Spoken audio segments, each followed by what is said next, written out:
நமது கலைஞர் தொலைக்காட்சியில். ரஞ்சிதமே ஆடி தங்க மழை ஜூலை 17 முதல் ஆகஸ்ட் 17 வரை தினம் ஒரு நபருக்கு 1 பவுன் தங்கம். நமது கலைஞர் தொலைக்காட்சியில் காணத் தவறாதீர்கள். கண்ணெதிரே தோன்றினாள்.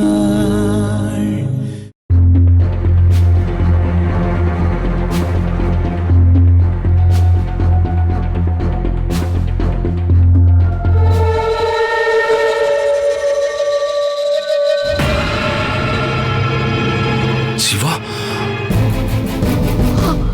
சிவா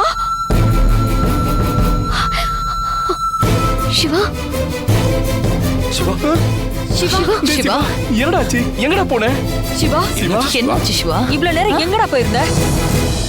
என்ன சிவா, ஏன் நெத்தியில பிளாஸ்டர் போட்டிருக்க? மேடம், அது ஒண்ணும் இல்ல. நேத்து நைட்டு சிவா கார் டிரைவ் பண்ணிட்டு வரப்ப ஒரு சின்ன ஆக்சிடென்ட் ஆயிடுச்சு, அவ்வளவுதான். ஆக்சிடென்ட்டா? எப்போ, எங்க, எப்படி ஆச்சு? சிவா குடிச்சிருந்ததுனாலதான் ஆக்சிடென்ட் ஆயிடுச்சுன்னு சொன்னா தப்பாயிடும். மேடம் பயப்படாதீங்க. நேத்து நானும் சிவாவும் ஃப்ரெண்ட்லியா ரெஸ்டாரண்ட்ல மீட் பண்ணோம். ரொம்ப நேரம் பேசிட்டு இருந்தோம். நாங்க லேட்டா தான் வீட்டுக்கு கிளம்பணும். அப்புறம் கொஞ்ச நேரம் கழிச்சு சிவா வீட்டுக்கு போயிட்டானான்னு தெரிஞ்சுக்க நான் கால் பண்ணேன். பட் சுவிட்ச் ஆஃப்னு வந்தது. நான் திரும்பவும் ½ hour கழிச்சு கால் பண்ணேன். அப்பவும் சுவிட்ச் ஆஃப் தான் வந்தது. எனக்கு என்ன பண்றதுனே தெரியல. நான் அந்த வழியா வீட்டுக்கு போயிட்டு இருந்தப்பதான் சிவா கார் நின்றுட்டு இருந்தது. பார்த்தா சிவா ஆக்சிடென்ட் ஆகி கிடக்குறான். கிட்ட போய் பார்த்தா சிவா மயக்கமாய் கிடந்தான். அப்புறம் அவனை ஹாஸ்பிட்டல் தூக்கிட்டு போய் அட்மிட் பண்ணிட்டேன். ட்ரீட்மெண்ட் முடிஞ்சதும் காலையில தான் கண்ணு முடிச்சான். அதான் கூட்டிட்டு வந்தேன்.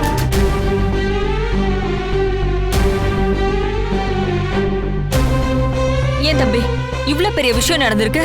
நீ எங்களுக்கு போன் பண்ணி தகவல் சொல்லியிருந்தா நாங்க அப்பவே வந்து எங்க பையனை பாத்துருப்போம்ல. மேடம், அம்மா, அது வந்து நான் கண்ணு முடிச்சதும் வீட்டுக்கு தகவல் சொல்லலாம் தான் சொன்னான். நான் தான் வேண்டான்னு சொல்லிட்டேன்.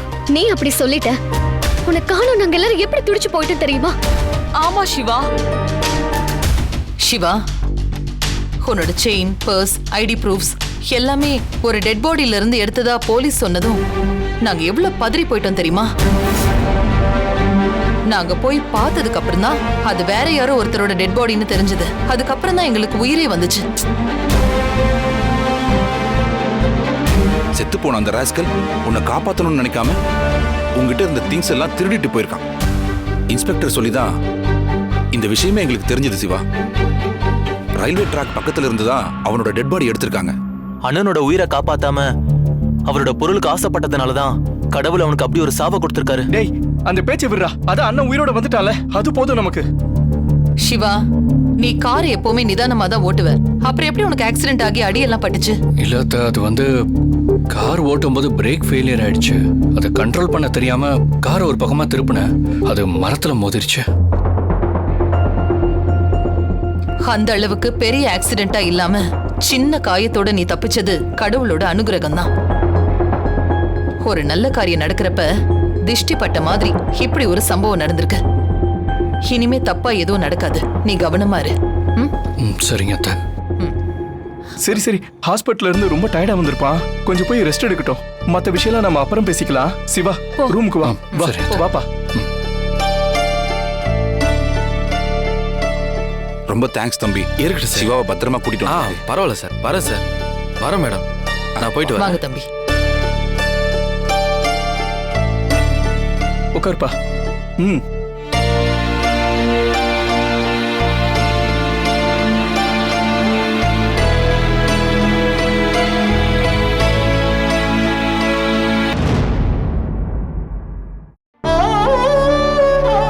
என்னப்பா அப்படி பாக்குறீங்க?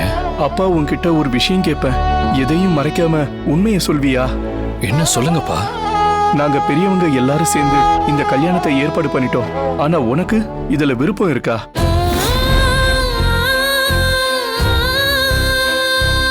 சொல்லு சிவா.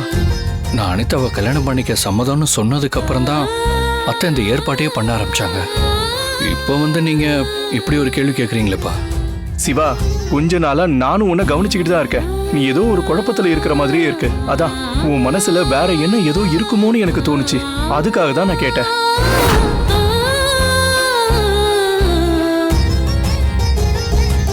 இங்க பாருடா, எதுவா இருந்தாலும் அப்பா கிட்ட வெளிப்படையா சொல்லு. நம்ம திவ்யாவை ஆதிரா பையனுக்கு கல்யாணம் பண்ணி வைக்க எல்லா ஏற்பாடும் பண்ணோம். ஆனா அவ மனசுல அருண் தான் இருந்திருக்கான். கடைசியில அவளுக்கு பிடிச்ச பையனையே அவ கல்யாணம் பண்ணிக்கிட்டா. அப்படி உன் மனசுல ஏதாவது விருப்பம் இருந்து பெரியவங்களோட நிர்பந்தத்துக்காக நீ அனிதாவை கல்யாணம் பண்ணிக்கிட்டனா அப்புறம் வாழ்க்கையே நரகமாயிடும்டா. அதனாலதான் கேக்குறேன், எதுவா இருந்தாலும் தயங்காம இந்த அப்பா கிட்ட சொல்றா.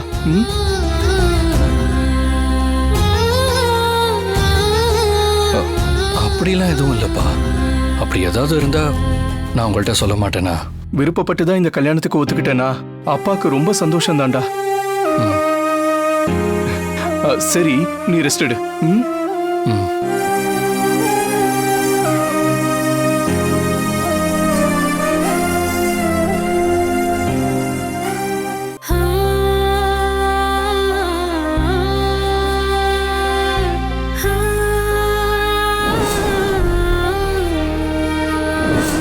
கடவுளே, கால்வாயில கடந்த போனோம் சிவா சாரா இருக்க கூடாது. அவருக்கு ஏதாவது ஆச்சுன்னா அப்புறம் நானும் உயிரோட இருக்க மாட்டேன்.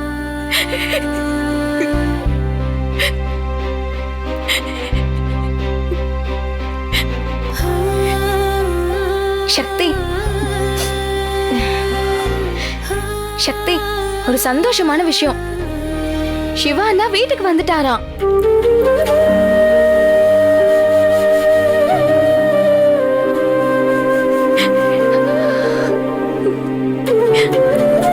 நீங்க என்ன நீ சொல்றீங்க?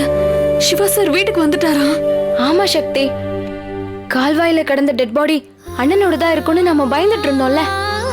ஆனா அது ஒரு திருடனோட டெட் பாடியா. அண்ணி, இப்பதான் என் மனசுக்கு நிம்மதியா இருக்கு. ஆமா, சார் போனை ஸ்விட்ச் ஆஃப் பண்ணி வச்சுட்டு எங்க போயிருந்தாராம்? அண்ணன் கார்ல போறப்ப ஆக்சிடென்ட் ஆகி காருக்குள்ளேயே கிடந்திருக்காரு. அப்புறம் அவர் ஃப்ரெண்டு தினேஷ்ங்கிறவர் தான் அண்ணனை கண்டுபிடிச்சு ஹாஸ்பிட்டல் தூக்கிட்டு போய் அவரை காப்பாத்தி நல்லபடியா வீட்டுக்கு கூட்டிட்டு வந்திருக்காரு. என் அப்பா தான் போன் பண்ணி இந்த விஷயத்தையே சொன்னாரு. சிவா தம்பி எந்த பிரச்சனையும் இல்லாம நல்லபடியா வீட்டுக்கு வந்துட்டாருன்னு திவ்யா சொன்னதும் தான் என் மனசுக்கு நிம்மதியாச்சு. வீட்ல நல்ல காரியம் நடக்கிற நேரத்துல இந்த மாதிரி ஒரு விபத்து நடந்திருக்கு. அது ஒரு திருஷ்டி கழிஞ்சிருச்சுன்னு நம்ம நினைச்சுக்க வேண்டியதுதான். சரிங்க அத்தை, நீங்க சக்தி கூட பேசிட்டு இருங்க, நான் போய் கிச்சன்ல வேலை பார்க்கறேன். சரிம்மா.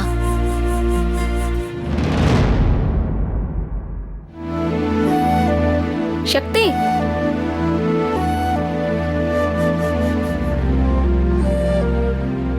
என்ன கிஃப்ட் பாக்ஸ் இருக்கு?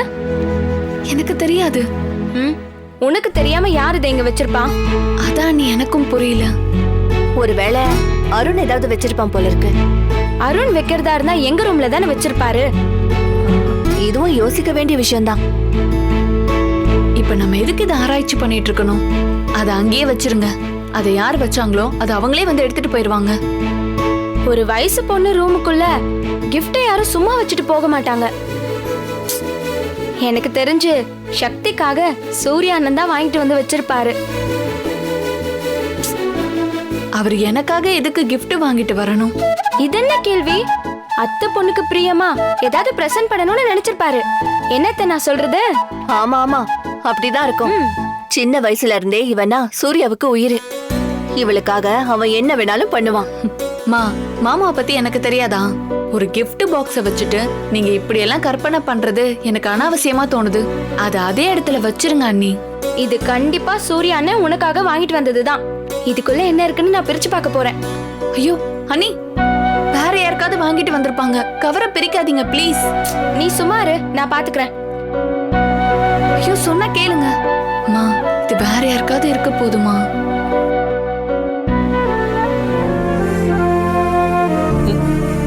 ஐயோ, பிரிச்சிங்களா?